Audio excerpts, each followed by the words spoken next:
অসম চৰকাৰ জৰাজীৰ্ণ হৈ থকা ৰাস্তা এইটো অতি সোনকালে ঠিক কৰিব লাগিব অসম চৰকাৰ অসম চৰকাৰ গড়কাপ্তানি বিষয়া জৰাজীৰ্ণ হৈ থকা অৱস্থা অতি সোনকালে ঠিক কৰিব লাগিব সন্থা জিন্দাবাদ ছাত্ৰ সন্থা জিন্দাবাদ এইটো আমাৰ মুদিনগৰ চাহ বাগিচা ৰাস্তাৰ মাজতে যোনটো ৰাস্তা হয় এইটো আমাৰ ইয়াত 5-6খন গাঁও আছে। এই গাঁৱে এনেকৈ অৱস্থা যে যদি মানুহ আমাৰ বেমাৰী হ'লেও ইমাৰ্জেঞ্চি গাড়ী আহিবলৈ দিগদাৰ হৈ যায়, এনেকৈ গাঁত হৈ আছে। আমি তাকে গোটেই আদিবাসী ছাত্ৰ সন্থাই 10 দিন সময় দিছোঁ চৰকাৰক যে আমাক এইটো অতি সোনকালে ভাল কৰি দিয়ক। 10 দিনত যদি একো নহয়, কাম কাজ নচলে, আমি ধৰ্ণা কাৰ্যসূচীত ল'ব লাগিব। ইয়াত 5খন গাঁও অহা যোৱা কৰি থাকে।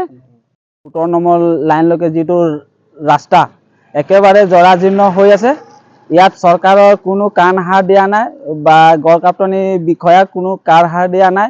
একেবাৰে জৰাজীৰ্ণ হৈ আছে, যাৰ ফলত অহা যোৱাৰ কাৰণে সৰু সৰু ল'ৰা ছোৱালী আৰু কাম কৰা একেবাৰে দুখীয়া মানুহ কাম কৰা যিকেইটা বাগানলৈ যায় ইহঁতৰ বহুতে অসুবিধা হয়।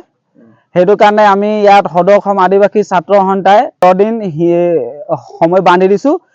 10 দিনৰ ভিতৰত যদি এই ৰাস্তাৰ যিটো একেবাৰে জৰাজীৰ্ণ হৈ আছে একো সিদ্ধান্ত নলয়, তেনেহ'লে আমি গণতান্ত্ৰিক আন্দোলন কৰিবলৈ বাধ্য হ'ম।